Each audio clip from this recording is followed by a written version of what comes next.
I'm just fortunate that 5 years ago, I stumbled across your work and your life. And like anybody with two brain cells that are working, if they take a look at what you're doing, they're I like, appreciate I'm that. all in.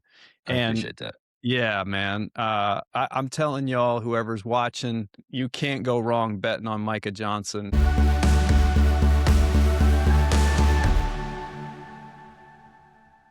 Let me reach back here for this gem. So let's talk about New York Times bestseller, Aku Journey to Ibra with author Micah Johnson. Dude, I love it.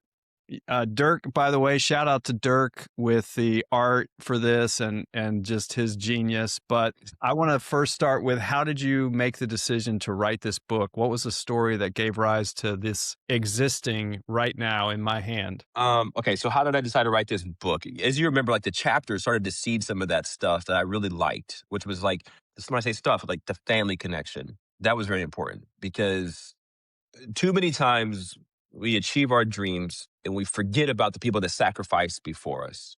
Like you mentioned growing up, like you didn't have as much as you have now, right? So like there was this thing, and I think that's very important. My dad doesn't have what I have, but my dad also uh, did not have a new car ever in his life growing up. His cars were $500, $700 because he was paying for travel ball and things like that. Grandpa thing. So I think having a story connected to family was number one, very important. Much of the rewrites were about trying to instill a message in kids. So I was like preaching to them. So that didn't really work that well. Like it kept on getting shut down because editors not, kids don't want to be preached to.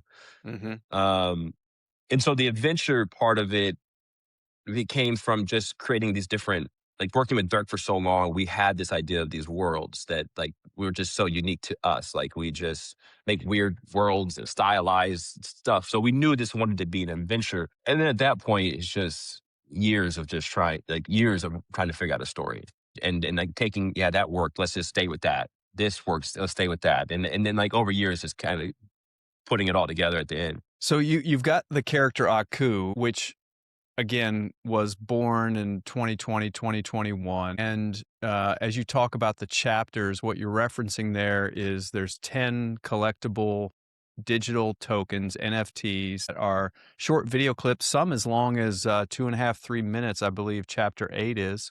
Sure. And by the way, chapter 8 to me is on par with a Pixar story in Very itself. good.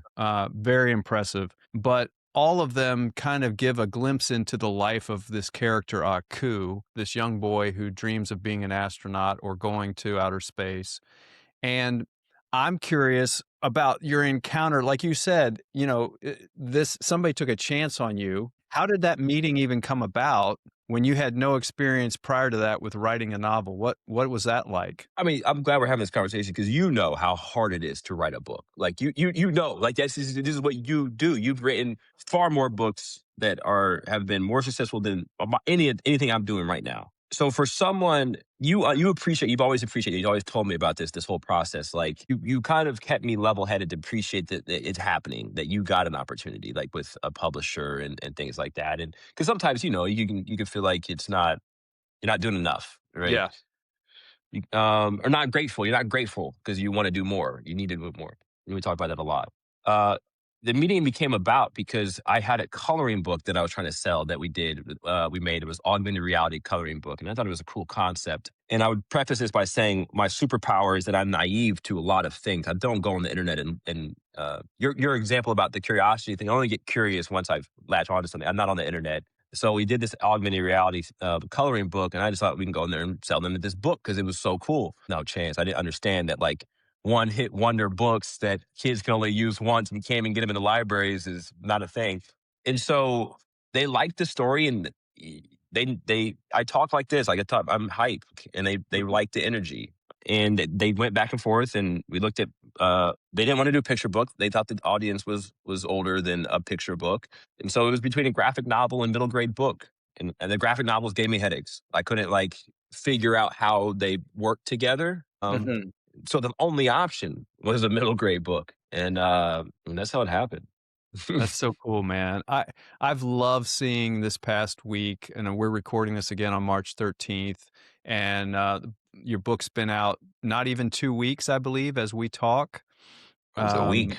yeah, Yeah. and I've seen lots of stuff on socials, you visiting schools. Talk about how much fun it is to be in front of that group of kids and the hope they give you back as you're sharing a story like this. Well, I gotta give you credit, man, because I really stole this idea, this plan from you. Because like we are not we're very we're like we're the same. We like sports. We like being with the family. We're not really like online like social media Yeah, people. yeah, Like I got grays. You got a little bit of grays, but not like as much as me. Like we're not the social media. Like going viral is not in the cards for us. yeah, And so I watched you. You're in the streets. Man, you're out there hustling. Like, and I was like, okay, like that's you. You got a successful book like that. I'm gonna follow this recipe. I'm gonna go out there and go door to door, essentially. And I'm super proud of that. And it's because one, you're making an impact on somebody, a kid, or seeing you, and they can ask you questions.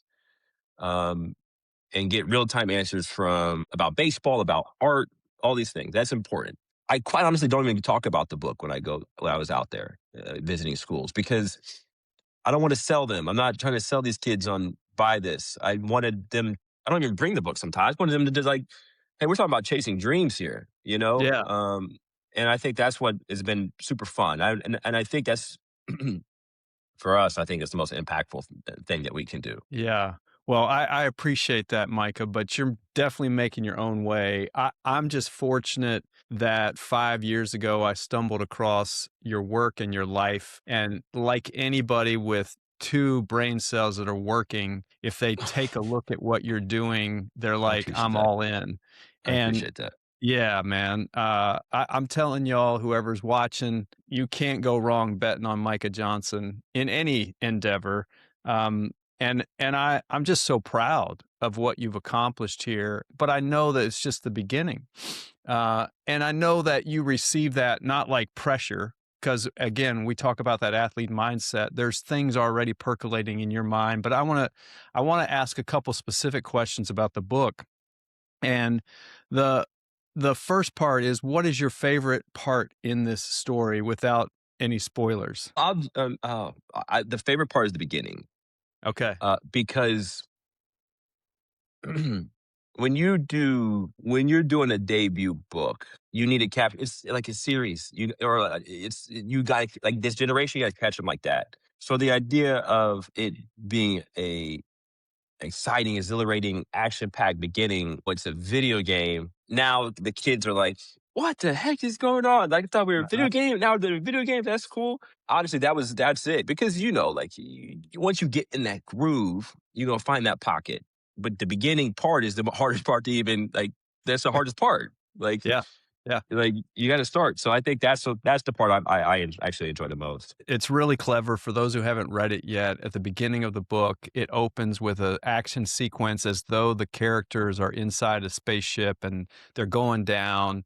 And then, 2, 3 pages goes by and you realize, oh, they're playing a video game. And Mike is right. It's very captivating. Anybody with middle graders definitely needs to grab a copy. But uh, I want to ask the next question because I know you referenced family being so important. And of course, Aku's grandfather, Aku's name itself, coming from his initials in kindergarten and all of that. What's the most tender moment for you in this story? Very good question. Um, That's a very good question. Well, because it's very real. Like this is my life. Like I don't know how to write anything else. I'm not Steven Spielberg. I'm not, like I'm not that man. So all I could do is write my life, and my life is that Aku's dad giving up on his dreams, right? Similar to my dad, like watching him kind of like have to, and my mom, same thing, but like watching them stop their lives here you go. Hmm. But in the same token, my grandfather was a massive dreamer and was always on the road and always chasing, entrepreneur and highly, did amazing things. especially as a black man from the South, like did things that just, are unbelievable. But he never stopped risking it all and never started putting his chips on the table. And I wondered if that like had an impact, on my dad, seeing that. And so that kind of whole dynamic throughout the book, where, Aki's looking for love and appreciation from his father, but also his Aku's dad is also looking for that, validation, closure, like whatever from his dad. Yeah. It's you know what I'm saying? Like it's kind of like that was kind of like me talking about it for the first time, and Yeah. throughout the book. Yeah, it's beautiful. And are Aku's friends modeled after any friends that you had growing up? Actually, no, not really. I mean, I think that was like the fun part was them, like maybe like friends that like they're really modeled after like what I'm seeing now, like Uh-huh. growing up, it was all like we didn't have the tech and we were playing sports, so it was kind of modeled I after what I'm mean I seeing. mean, now you're not that old, bro. People had Uh their Nintendos when you were a kid. yeah, man. Not my friends, not many of them, man. We, we had a basketball, man. Yeah, yeah. Dude, I gotta drag it up somewhere. I gotta find. I have it's a very old picture, but I mean, we've talked about you grew up in Indiana, I grew up in Kentucky, and I had literally a hoop tacked to a tree next to our Yeah, driveway that's great. as a seventh grader, man. These kids think they need all this fancy stuff these days, man. Silly. Oh, it's sweet. It's sweet. What was the most difficult part of writing, and how did you find the heart to keep going? Most difficult part was writing was the pacing, honestly. You we have no like you don't read middle grade books for fun. Like you go through, so getting that, where are we now with these kids, like Yeah, what no, then you gotta go faster or snappier, man, but I really like this is like, no, snappier, faster. The pacing is incredibly that was incredibly challenging for sure. yeah. Lot of rewrites. That's tough. Kudos to you. There's parts of it that remind me. I don't know if you're familiar with A Wrinkle in Time, with the absent. In Wrinkle in Time, it's the character's father who's missing, but Yeah, here we have the that's grandfather. right. But yeah, yeah. Was there anything that you took inspiration from that you could think of consciously? Question. There's a lot of Easter eggs. Like Yeah. like if you know chapters, there's Easter eggs of chapters. My family is loving it because there's a lot of my mom's from Manchester, right? So you Okay. have the Manchester minnows. Like there's things that are special, Yeah. throughout it. But from an inspiration perspective, I got to be honest. It's the same thing with my art. I'm not online. Like I don't. I purposely just mind my business, man, because I'm very easily influenced. So I know a long time ago, like I got to stay offline. So like I don't, swagger Yeah. jack somebody. When you say You know what I nice mean? word. Yeah. Yeah. Well, I was gonna say, when you say influenced, is that more of the competitive drive? Like you see somebody, does that affect you if someone's having success you're not? Is that ever an issue for you? No, no. It's more like if I see something cool, it's like the opposite. Like I'm like, Gotcha. dang, that's cool. I want to try that. Now here we go down this whole rabbit hole. You know what I mean? Yeah. I don't Yeah. think this book would ever gotten made, or the story would ever gotten made if I didn't make a conscious decision of just going offline years ago. Because Yeah. there's been so many different versions of what Aka's story would be, uh, from so many different people's inputs and things like that. That I was then like got to be so like off the thing. Yeah. Do you anticipate additional books? I would like to, hopefully. I mean, I gotta imagine that New York Times bestseller like helps. Like I would That's like to. right. I like everybody, all the kids been asking me, like, and you know how it is in the community about movies and things. It finally dawned on me, maybe I don't have to do any of that. It'd be great. Oh, I love Yeah. it, but I don't have to. Like Right. books, these books are kids still read. Like let's not like act like these kids are just like walking around. No, they read, and so I would like to do more. I really enjoy it. Oh, that's awesome. Well, Aku, Journey to Ibra, New York Times bestseller. I love it. Love having you talk about it here today, Micah Johnson. Yeah, man. Thank you. I appreciate it.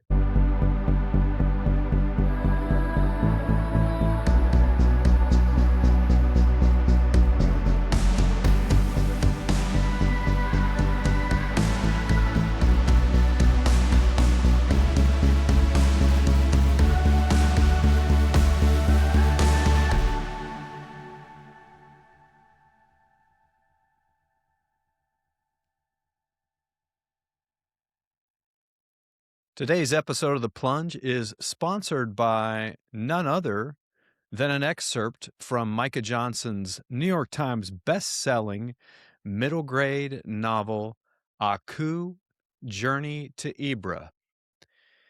The excerpt that we're reading is the chapter entitled Nash Altair. For those of you kids or grown-up kids reading along, we start on page 77. Let us begin. There he was, standing before us, head of Altair Enterprises, astronaut, space explorer, and all-around hero. In his crisp white suit, his silver hair and blinding smile contrasting with his olive skin. Nash Altair in the flesh. Of course he'd be here on Ibra. Of course he'd be somewhere this wild. And triple, of course. That was why Ibra looked so much like planet Aria. He must have designed Tribute Star based on this place.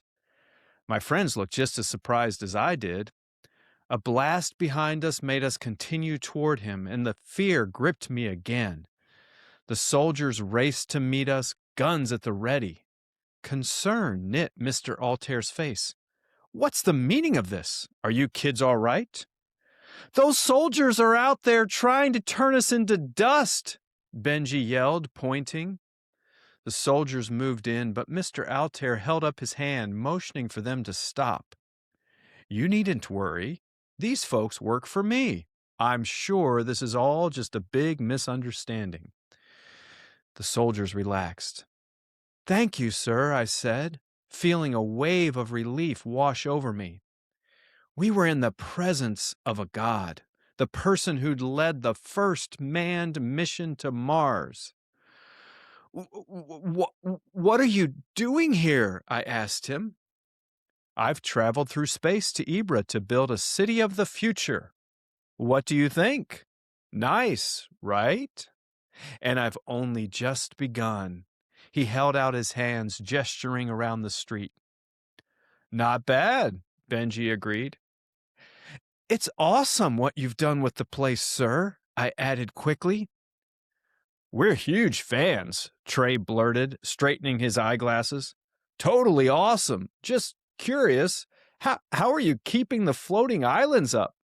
Electromagnetic levitation, right? I mean, that's my guess. And is Ibra just Avalunus and you guys? No humanoid species here?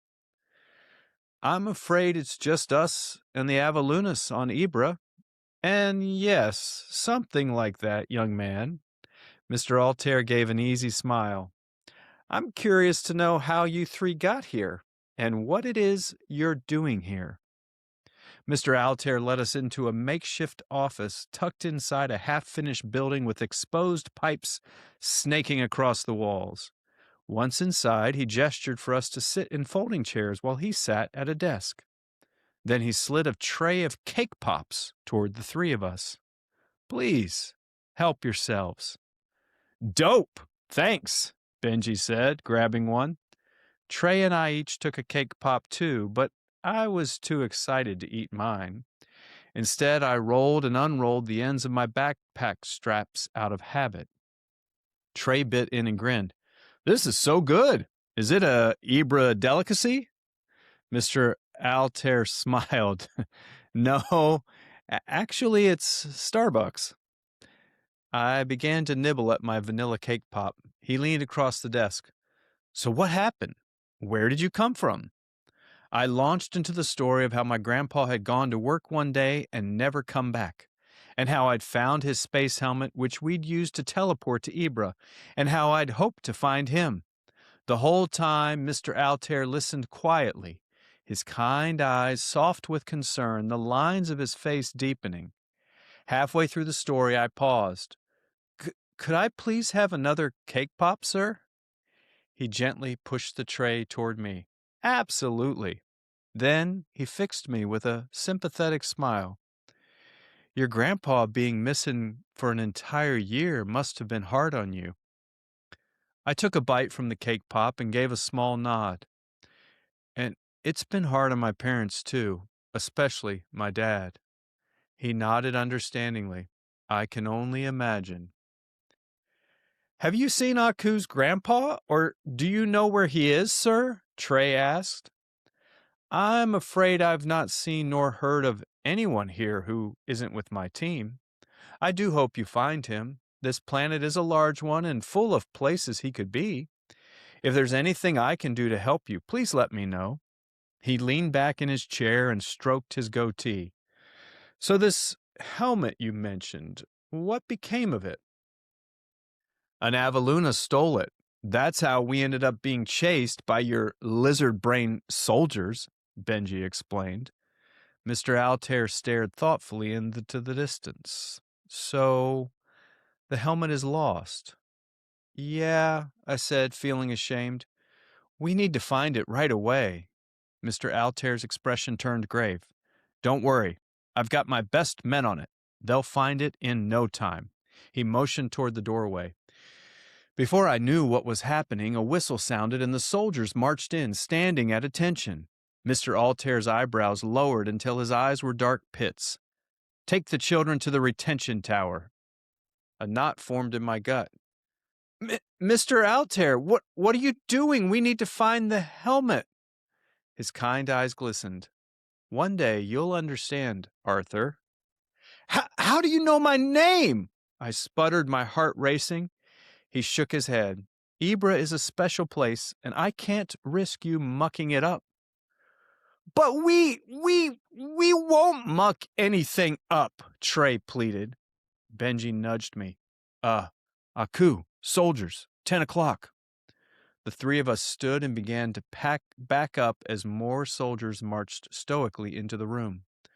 One of them grabbed at me and I spun away. He gripped my backpack, but I twisted out of his reach.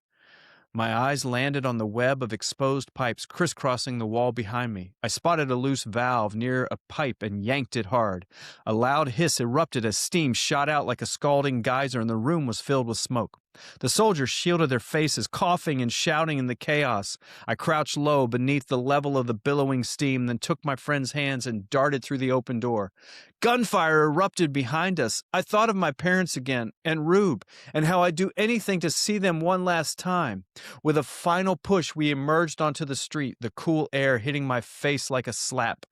Run! I screamed, and we took off down another street, one where Nash Altair's face was plastered on a billboard like the poster in my bedroom. That winning grin of his turned my stomach. Soldiers filled the area, pouring from every side street. There was no way we were getting out of this one alive. Thank you for that excerpt from Aku, Journey to Ibra, for sponsoring today's special bonus episode of The Plunge, featuring New York Times bestselling author Micah Johnson. Go get yourself a copy of Aku, Journey to Ibra wherever books are sold. And if you buy it on Amazon, be sure to leave a glowing review. For everything else, just Google Micah Johnson and you will be amazed and inspired by the work this man has been doing for many years.